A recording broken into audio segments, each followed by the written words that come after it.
مولانا اشرف علی تھانوی صاحب نے جو اصول لکھے ہیں وہ اس وقت ہم انہیں یہ کہہ سکتے ہیں کہ وہ یونیورسل ٹروتھ کی حیثیت رکھتے ہیں. یعنی کہ ایک تو آپ اپنے لمیٹیشن ایپسٹمک لمیٹیشن کا اقرار کر رہے ہیں کہ یہ چیز مجھے سمجھ میں نہیں آتی، کہ آپ کی عقل یہیں تک ہے، فوراً اگلے لمحے اس کا انکار کر دیتے ہیں کہ یہ چیز ہے ہی غلط. تھوڑا سا ایک مشہور اعتراض بھی بتا دوں حاشر ارشاد صاحب کا. ایگو ہے، ایگو کو آپ ڈسکائز کر لیں آرگومنٹ کے لیے. وجہ یہ ہے کہ ہم یہ نہیں کہہ سکتے کہ الیکٹران میری سمجھ میں نہیں آ رہا تو وہ باطل ہے، یا گریویٹی میری سمجھ میں نہیں آ رہی تو وہ کیا ہے، باطل ہے.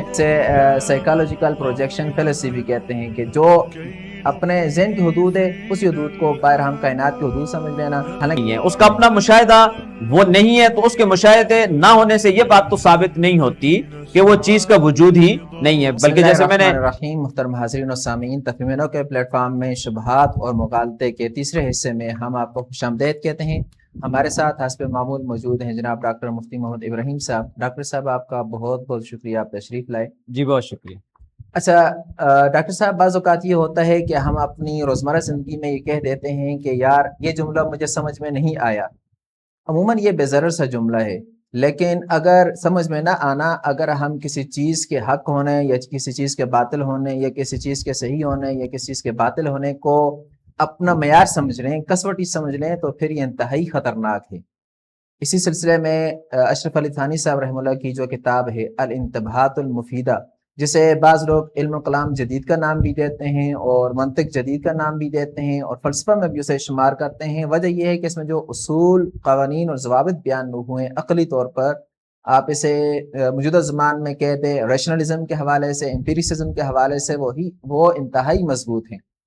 تو اس میں جو پہلا قانون ہے وہ یہی ہے کہ کسی چیز کا سمجھ میں نہ آنا اس کے باطل ہونے کی دلیل نہیں ہے. عموماً ہم یہ کہہ دیتے ہیں کہ یہ چیز سمجھ میں نہیں آئی، اس لیے ہو سکتا ہے یہ چیز جو ہے وہ ٹھیک نہ ہو، کیونکہ ہم اپنی سمجھ کو، ہم اپنی ریشنلزم کو، ہم اپنے امپیریسزم کو ایک کسوٹی سمجھ لیتے ہیں، لیکن وہ پہلے ہی اصولوں نے وہاں لکھ کے وضع کر دیا کہ نہیں یہ اس طرح نہیں. تو اس بارے میں آپ کیا فرماتے ہیں؟ بسم اللہ الرحمن الرحیم.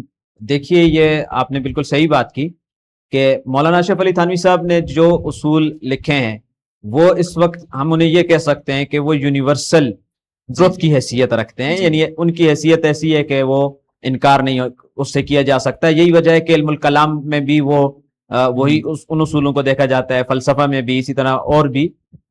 اب آپ یہ دیکھیے کہ یہ ایسا اصول ہے جو انہوں نے پہلا لکھا کہ کسی چیز کا کوئی چیز آپ کی اور میری سمجھ میں نہیں آ رہی، یہ کم از کم اس بات کی دلیل نہیں ہے کہ یہ چیز غلط ہے. جی ہو سکتا ہے میری سمجھ میں نہیں آئی، بہت ساری چیزیں ایسی ہیں کہ جو ہماری سمجھ میں نہیں آتی لیکن اس کے باوجود انہیں لوگ بھی تسلیم کرتے ہیں اور انہیں مانتے بھی ہیں.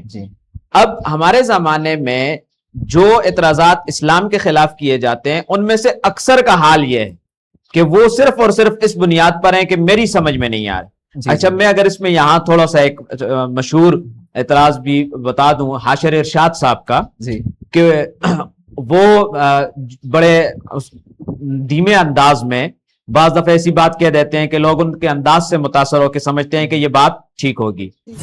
کیسے پہچانوں، میں کیسے اپنے آپ کو ایکسپریس کروں، میں کیوں ایکول سٹیزن نہیں ہوں، مجھے کیوں ایکول رائٹ نہیں ہے اپنی شناخت کو پریزنٹ کرنے کا، اس پہ خوش ہونے کا. میرا چہرہ کیوں گناہ کی دعوت دے رہا ہے اور مرد کا چہرہ گناہ کی دعوت کیوں نہیں دے رہا. تو بات کے ٹھیک ہونے کا تعلق اس کے دھیمے ہونے سے یا اس کے کہنے کے طریقے سے نہیں ہوتا. وہ اچھے لکھاری بھی ہیں، ادیب بھی ہیں، تو بات کہنے کا ڈھنگ جانتے ہیں، لیکن یہ ضروری نہیں ہے کہ کوئی بات جو بھی وہ کہتے ہیں وہ ٹھیک ہو جائے. اب وہ پردے کے اوپر بات کرتے ہوئے کہتے ہیں کہ پردہ یہ چہرے کی ایک شناخت ہے، اور میری سمجھ میں تو یہ بات نہیں آتی کہ چہرہ چھپانے کا حکم دیا گیا ہو. تو آپ کی سمجھ میں نہ آئے. تو اصول یہ ہے کہ اگر کوئی چیز آپ کی سمجھ میں نہیں آتی تو ضروری تو نہیں ہے کہ وہ باطل ہو. آپ یہ دیکھیے کہ ایٹم کا سب سے وہ حصہ جسے الیکٹران کہا جاتا ہے، جسے دیکھا بھی نہیں جا سکتا، وہ کس کی سمجھ میں آیا؟ نہ اس کو دیکھا جا سکتا ہے، نہ وہ کسی کی سمجھ میں آ رہا ہے. گریویٹی کو کون اس کی جو ہے تو وہ ڈیفائن کر سکتا ہے؟ اس کو کون سمجھ سکتا ہے؟